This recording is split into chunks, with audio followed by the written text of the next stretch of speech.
Oke, Bismillahirrahmanirrahim. Assalamualaikum warahmatullahi wabarakatuh. Waalaikumsalam warahmatullahi wabarakatuh. Ya,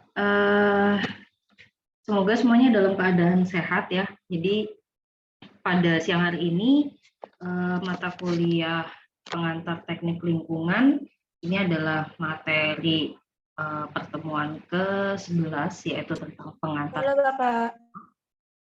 Ya, jadi ini adalah materi kedua atau bagian kedua dari pengantar pengelolaan sampah. Kalau yang minggu lalu kita membicarakan pengelolaan sampah dari 5 aspek teknis maupun non teknis itu secara umum. Untuk yang siang hari ini kita akan lebih banyak membicarakan tentang rekayasa teknisnya gitu.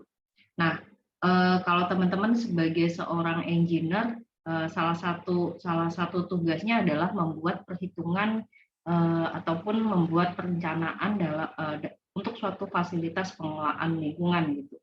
Salah satunya adalah pengelolaan sampah gitu ya.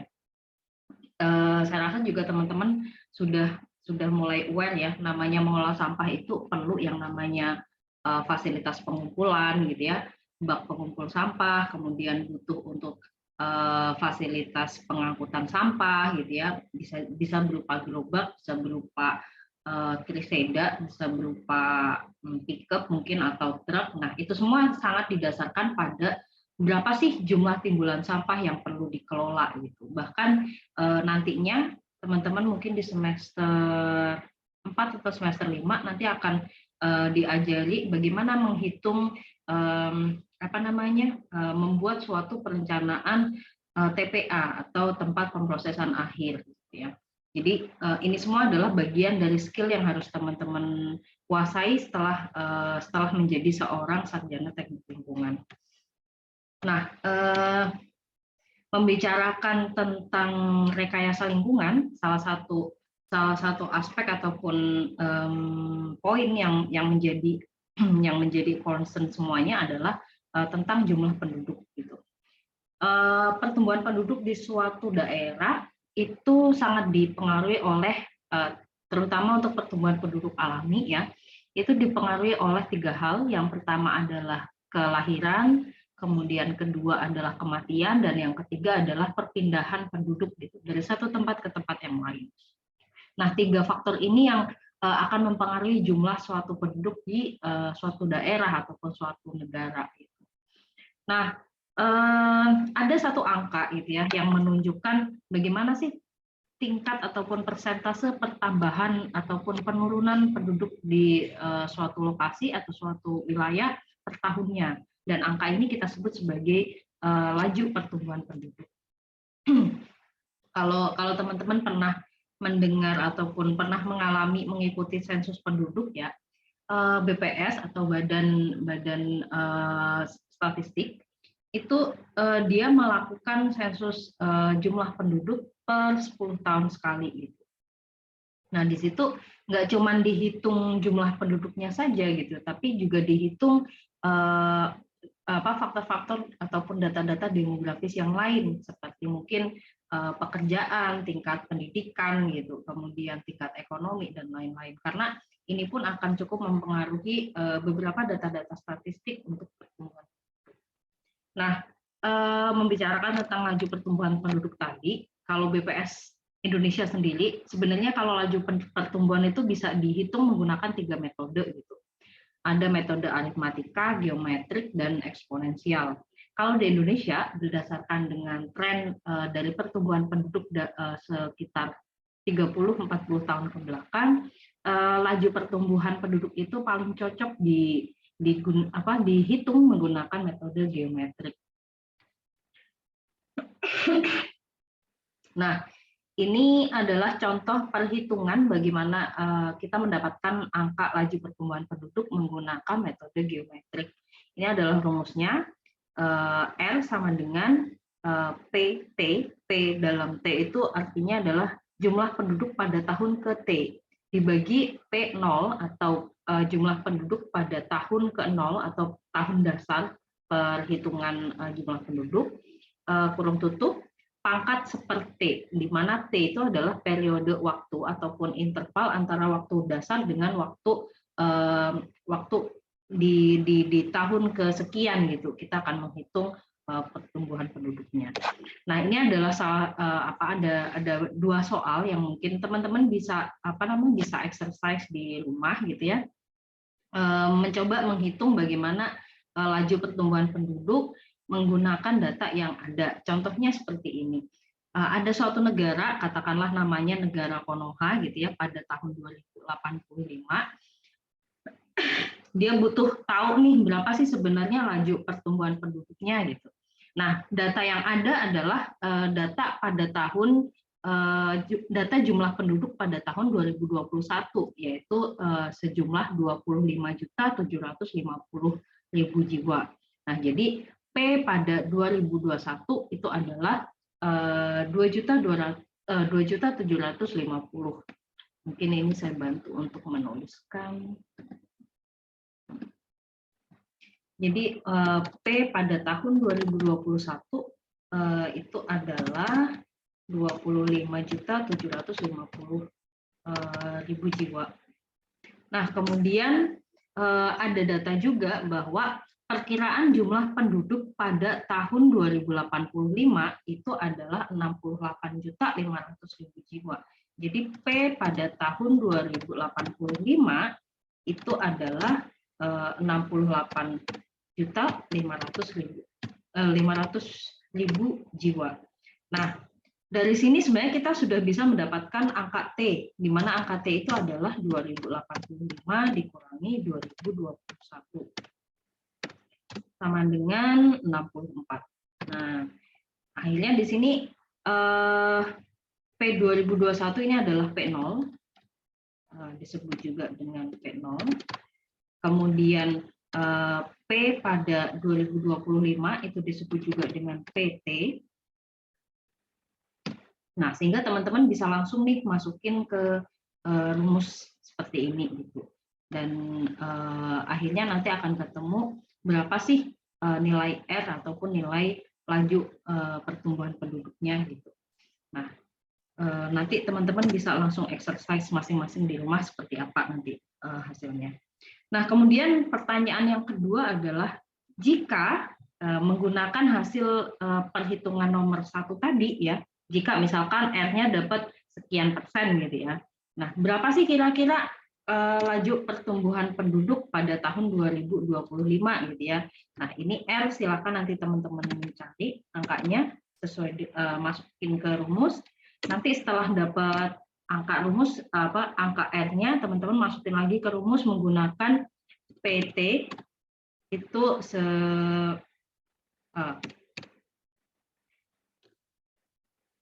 P pada 2055 itu berapa?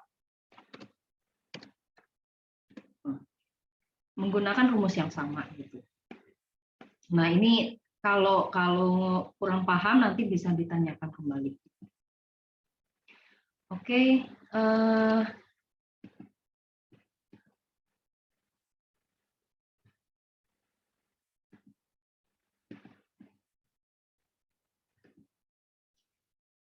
kita lanjut ya. Tadi kita udah membicarakan tentang pertumbuhan penduduk gitu. Kita bisa memperkirakan jumlah penduduk pada tahun kesekian. Kenapa ini menjadi penting gitu ya? Karena itu tadi semakin banyak jumlah penduduk ataupun semakin sedikit jumlah penduduk, maka timbulan sampah itu akan sangat berpengaruh gitu ya. Jumlahnya itu akan sangat dipengaruhi oleh jumlah penduduk itu tadi. Nah, kalau berdasarkan dari data KLHK, rata-rata timbulan sampah domestik ataupun sampah rumah tangga di Indonesia itu sekitar 0,5 kg per orang per hari. Artinya adalah setiap orang itu akan menghasilkan sampah sekitar setengah kilogram per harinya. Nah, misalkan dalam pada tahun ini berdasarkan data BPS terbaru ya, pada bulan Juni 2021 diketahui jumlah penduduk Indonesia lebih dari 272 juta jiwa. Nah, kira-kira berarti per harinya berapa sih rata-rata timbulan sampah? Nah, ini teman-teman bisa coba mencari gitu ya, coba ngecek gitu, berapa sih kira-kira jumlah timbulan sampah per hari kalau jumlah penduduknya adalah sekitar 272 juta jiwa. Nah, jadi seperti itu.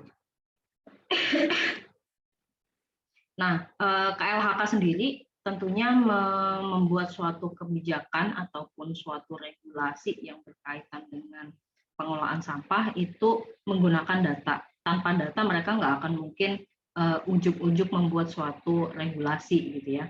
Nah, pada 2020 akhir gitu ya, berdasarkan hasil kompilasi data atau rekapitulasi data di 277 kabupaten dan kota se-Indonesia, diketahui bahwa jumlah sampah atau timbulan sampah per tahun di Indonesia itu lebih dari 33 juta ton per tahunnya. 33 juta ton per tahun, di mana 59%-nya itu terkelola dan sekitar 41%-nya itu tidak terkelola.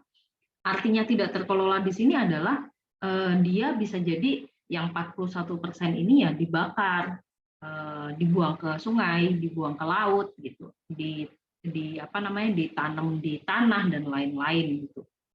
Dan ini angka yang cukup besar ya, angka 41% ini. Nah, terus sisanya yang 59% ini sudah terkelola gitu. Pengelolaan seperti apa? Kemarin kita udah membicarakan tentang pengelolaan sampah ya. Jadi istilah pengelolaan itu kita bedakan menjadi dua gitu ya. Yang pertama adalah upaya pengurangan dan yang ketiga adalah upaya penanganan gitu. Upaya pengurangan sampah mulai dari reduce dan reuse, kemudian upaya penanganan sampah mulai dari recycle dan lain-lain. Nah, ini adalah data, contoh data komposisi sampah di Indonesia gitu ya, berdasarkan jenis-jenis sampah yang ditemukan di sampah rumah tangga. Gitu. Nah, berdasarkan data KLHK ini saya akses minggu lalu ya, 17 Desember, diketahui bahwa komposisi sampah paling banyak itu adalah sampah sisa makanan, itu sekitar 40%. Kemudian disusul 14% merupakan kayu, ranting, daun, gitu ya, atau sampah-sampah taman. Nah, kemudian 17,2%-nya itu adalah plastik. Nah, jadi plastik itu masih cukup mendominasi komposisi sampah rumah tangga di Indonesia. Kemudian 12%-nya itu adalah kertas ataupun karton, kardus, gitu ya. Dan 6,7%-nya itu adalah jenis sampah yang lain-lain, gitu. Selain karet, kaca, logam maupun yang kain. Nah, kalau kita bagi-bagi berdasarkan sumber sampahnya, ini yang paling banyak sampah berdasarkan data KLHK ini, sampah paling banyak itu adalah dari sampah rumah tangga, itu lebih dari 38%. Kemudian masih disusul oleh pasar tradisional ya, jadi pasar-pasar tradisional itu menyumbang lebih dari 17%, kemudian disusul oleh kawasan-kawasan publik gitu ya, fasilitas publik, dan juga kawasan lainnya yang tidak termasuk dalam pusat perniagaan, perkantoran, dan lain-lain. Nah, ini yang sebenarnya ingin saya kasih tugas ya minggu lalu, tapi karena jaringan trouble, akhirnya belum bisa saya sampaikan dengan keseluruhan gitu ya. Nah, jadi tadi kan kita sudah membicarakan tentang komposisi sampah gitu ya, kita membicarakan tentang jumlah sampah, timbulan sampah gitu ya. Sekarang kita akan membicarakan gimana sih caranya kita tahu, oh iya, sehari itu aku menghasilkan ataupun di rumah saya menghasilkan 0,5 kilogram per orang per hari, atau kalau ada 5 orang di rumah gitu ya, 5 orang anggota keluarga, berarti satu harinya itu sekian kilo. Nah, benar nggak sih data itu? Atau siapa tahu ada data ataupun data rata-rata di Jember ataupun di lokasi teman-teman itu berbeda dengan data nasional. Nah, ini yang saya ingin teman-teman ikut bareng-bareng gitu ya, memeriksa bagaimana sih jumlah timbulan dan juga komposisi sampah di rumah masing-masing. Nah,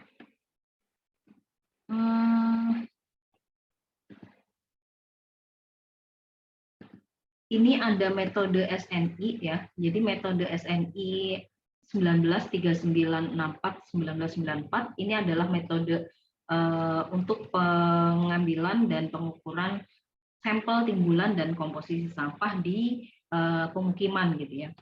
Dan di sini yang mengeluarkan SNI ini tentu saja BSN atau Badan Standarisasi Nasional.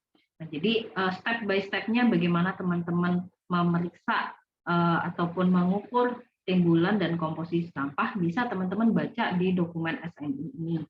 Dan kalau teman-teman merasa agak riweh membaca gitu ya, atau sudah mencoba membaca tapi belum memahami konteksnya, ini saya ada ini ya video, mungkin teman-teman bisa ngecek bareng-bareng gitu.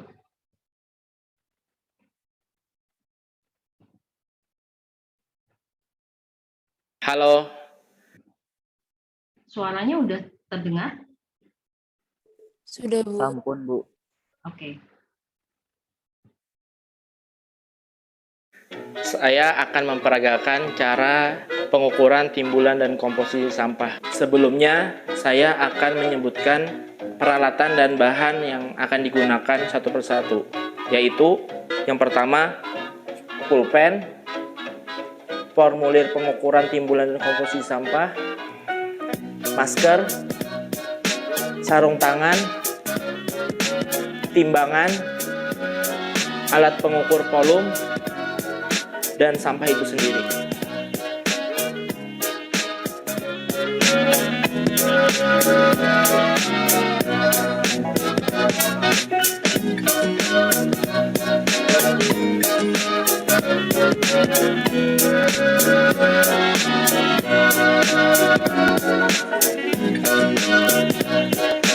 Tahapan yang pertama adalah mengukur alat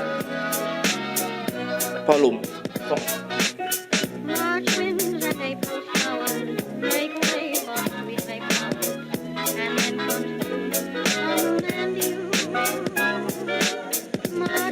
Kemudian dicatat.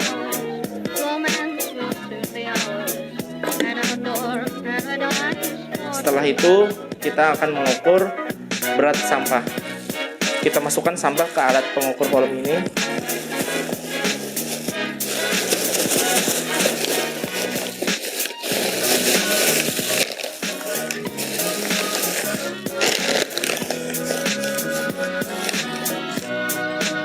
Kemudian kita timbang.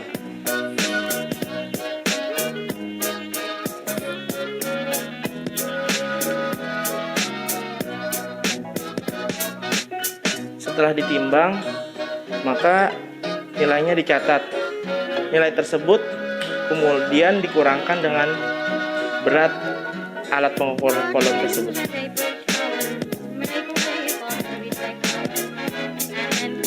Didapatkan berat sampah itu dalam bentuk kilogram. Kemudian mengukur volume sampah. Sebelumnya dilakukan perhitungan panjang dan lebar alat pengukur volume ini.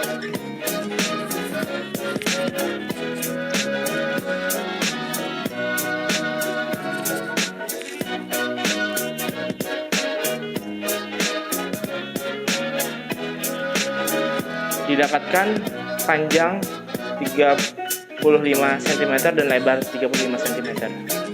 Kemudian dilakukan hentakan 3 kali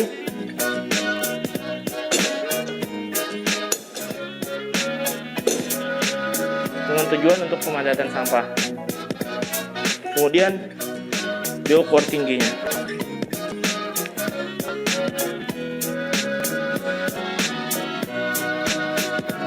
Didapatkan tinggi 37 cm, maka dikalikan 37 dikali 35 dikali 35 dan didapatkan volume sampah itu sendiri. Kemudian kita melakukan pengukuran komposisi sampah.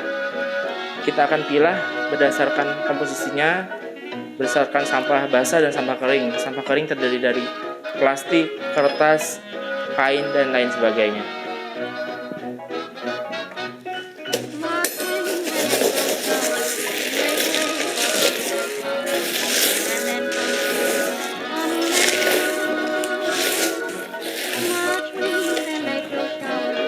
pertama dilakukan pengukuran komposisi sampah untuk sampah basah. Biasanya terdiri dari sampah sisa makanan dan sayuran, buah-buahan, dan daun.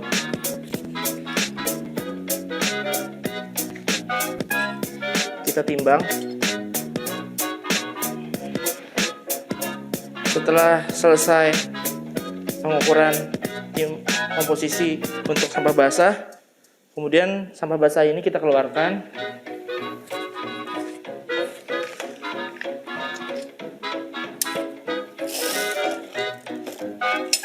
Selanjutnya kita akan melakukan pengukuran untuk komposisi sampah kering. Yang pertama yang kita lakukan adalah pengukuran sampah kertas.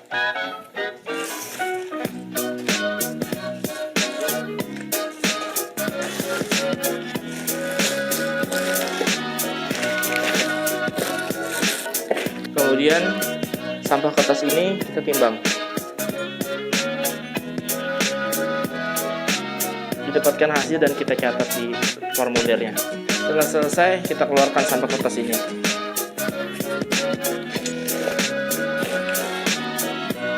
Selanjutnya, kita akan melakukan pengukuran komposisi sampah untuk sampah plastik.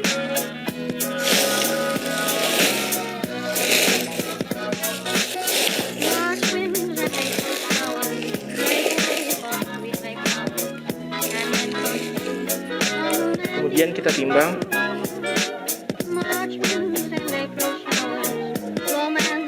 Kemudian kita catat.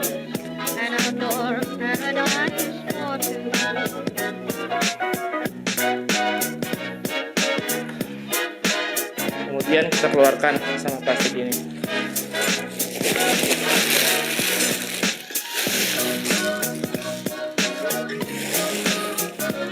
Dalam pengukuran ini hanya ada 3 komposisi sampah, yaitu sampah basah yang terdiri dari sisa makanan, sayuran, dan buahan. Kemudian sampah kering yang terdiri dari sampah kertas dan sampah plastik. Nilai berat sampah harus sinkron dengan jumlah berat sampah untuk setiap komposisi yang sudah dijumlahkan. Demikian peragaan pengukuran timbulan dan komposisi sampah ini. Semoga bermanfaat. Salam.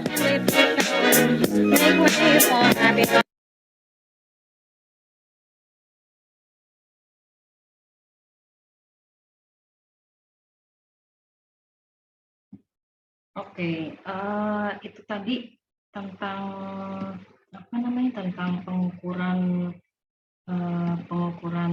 ini ya, pengukuran timbulan sampah gitu ya. Secara garis besar seperti itu cara mengukur timbulan dan juga komposisi sampah. Jadi kita menghitung pertama timbulan secara total dulu, kemudian dipisah-pisah komposisinya. Misalkan kalau di tiap rumah ada yang jenis sampahnya, ada yang plastik, ada yang logam, ada yang kaca, ya dipisah-pisah gitu, dibedakan.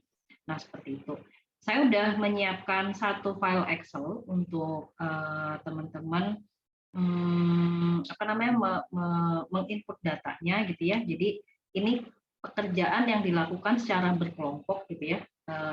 Karena di sini ada mahasiswa 15 orang, jadi kita bagi menjadi 3 kelompok ya. Satu kelompok terdiri atas 5 mahasiswa, dan di sini setiap mahasiswa itu memeriksa sampah di rumah masing-masing. Nah, jadi nanti ada sampah dari mahasiswa A, B, C, D, E seperti itu. Nah, nanti akan dikompil dalam satu list data kelompok. Nah, mungkin nanti saya bantu untuk share screen ini. Teman-teman mungkin udah ini ya, udah dapat file Excel-nya ya.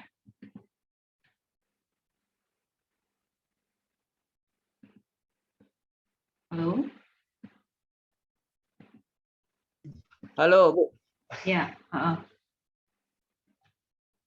Loha. Setiap kelompok itu Bu, wajib apa? Nimbang sampah di rumahnya masing-masing. iya, jadi setiap mahasiswa itu akan menimbang sampah di rumahnya masing-masing. Oh iya, berarti ABCD ya, Bu, per kelompok Ya. itu, Bu. Iya, jadi satu kelompok ada 5 mahasiswa. Jadi datanya nanti direkapitulasi dari 5 mahasiswa. Nah, ini pengukuran timbulan sampahnya sama komposisi sampahnya dimulai besok ya, dimulai hari Sabtu besok selama 8 hari berturut-turut gitu.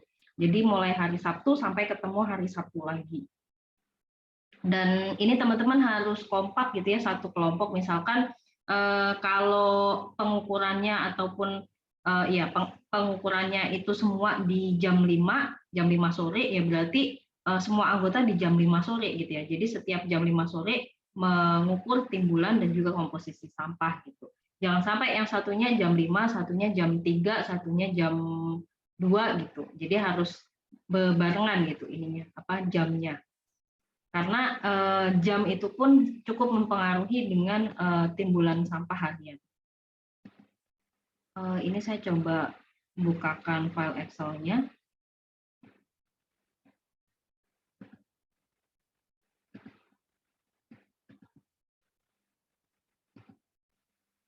Oke, teman-teman udah bisa lihat file Excel? Bisa, Bu, bisa. Nah, oke. Nah, jadi satu kelompok tadi ada 5 ya anggotanya, ada anggota 1 sampai anggota 5. Nah, tadi kan kalau di video itu dia butuh wadah ya, butuh wadah kotak gitu untuk mengukur berat maupun volumenya. Nah, kalau nggak punya wadah, kalau yang tadi itu wadahnya wadah dari besi gitu ya, besi dikasih kawat. Nah, teman-teman bisa menggantikan dengan kardus gitu ya.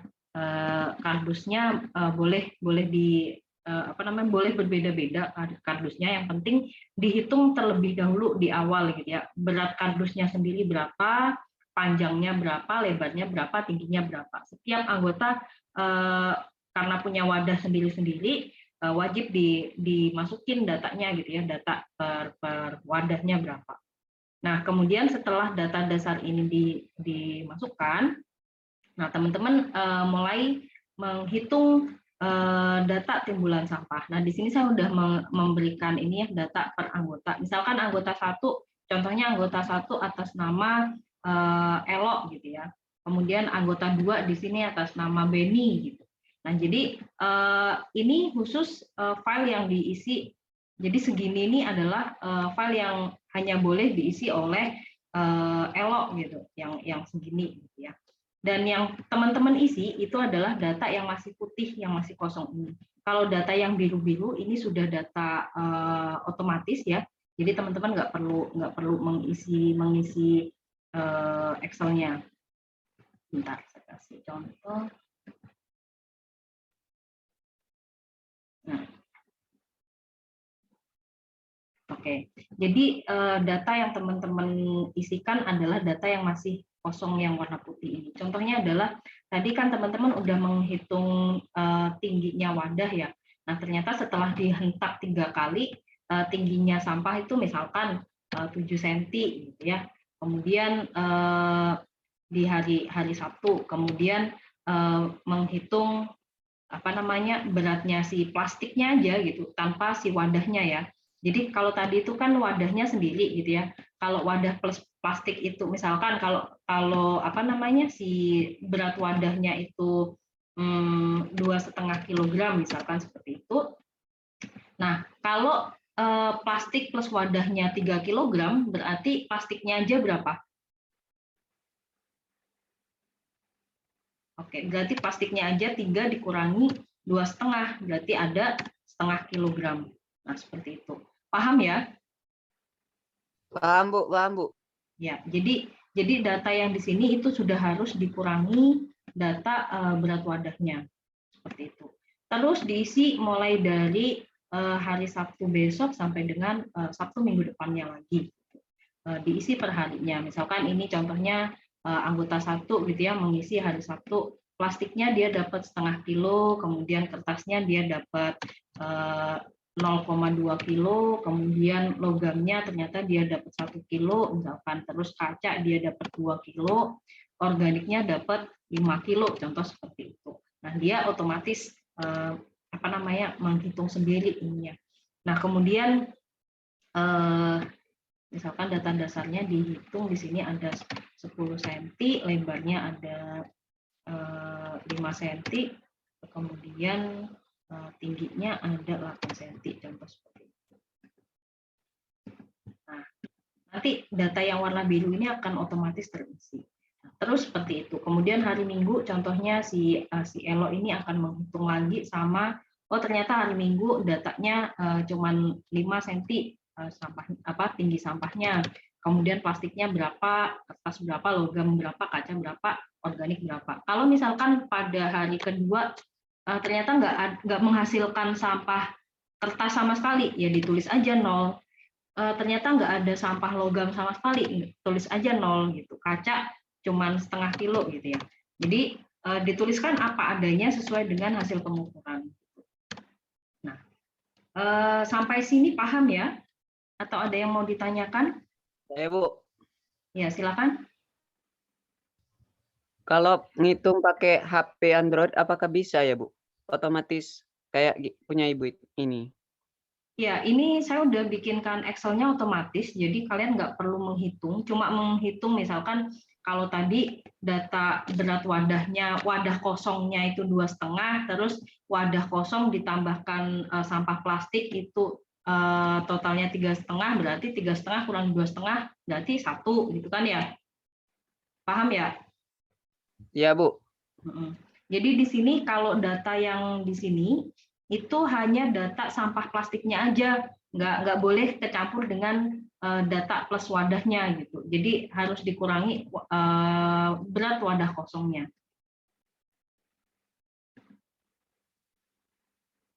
Oke, ada yang mau ditanyakan lagi?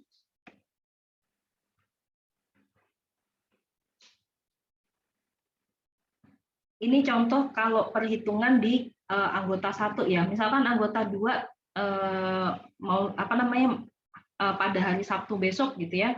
Dia juga menghitung mulai dari tinggi dan beratnya gitu ya. Jadi sama. Jadi harus ada penggaris gitu ya. Kemudian teman-teman juga wajib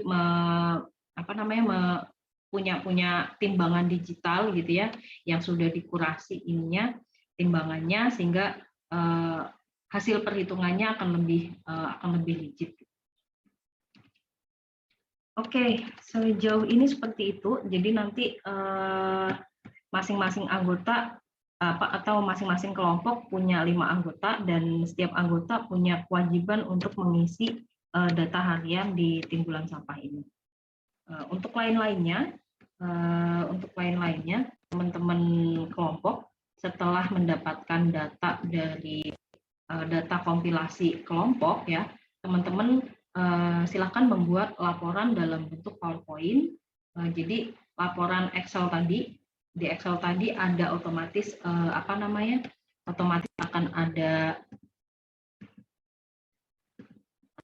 otomatis akan ada grafik yang muncul gitu ketika teman-teman mengisi data mulai dari hari Sabtu sampai ketemu Sabtu lagi. Nah, data inilah yang perlu teman-teman laporkan ke PowerPoint gitu ya. Harus teman-teman lampirkan ke dalam PowerPoint gitu. Ini sebagai data kompilasi atau rekapitulasi untuk timbulan sampah di kelompok 1 atau kelompok 2 atau kelompok 5, contohnya seperti itu. Nah, setelah itu teman-teman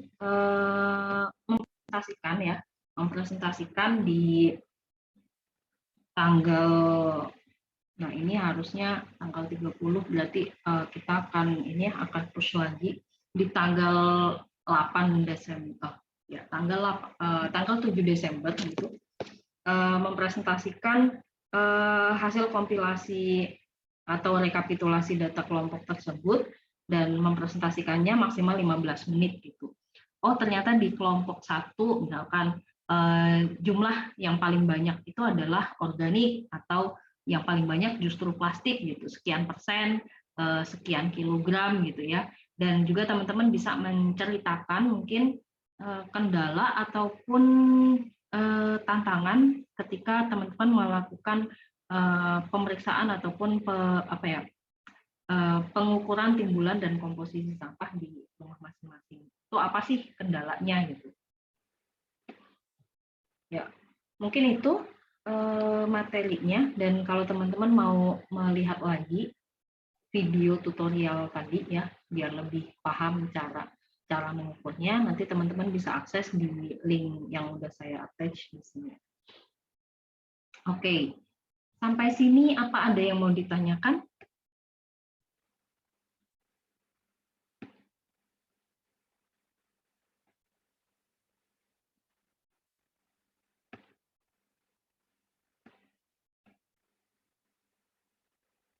Dipresentasikan berarti di tanggal 30 di tanggal 7 Januari, Mas siapa ini tadi? Mas Fendi ya. Mas Eko Isfandi. Tanggal 7 Januari tahun depan. Presentasinya di 2 minggu lagi. Tahun depan nggak offline nggak, Bu? Belum, kita masih masih online ya semester ini.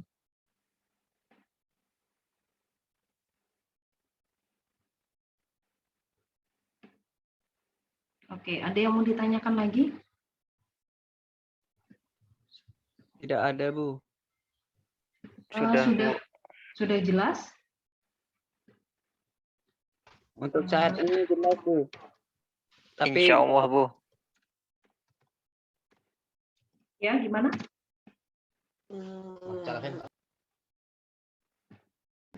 untuk saat ini saya paham, Bu. Tapi nggak tahu nanti setelah praktek. Mungkin saya merasa kesulitan, nanti saya hubungi Ibu.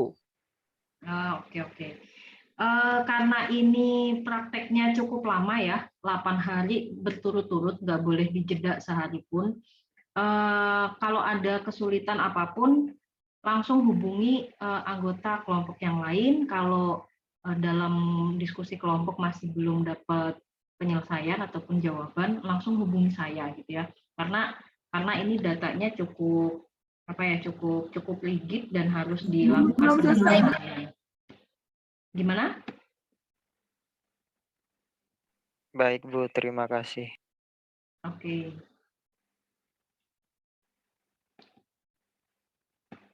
Oke, sejauh ini ada yang mau ditanyakan lagi, mungkin selain tentang timbulan sampah?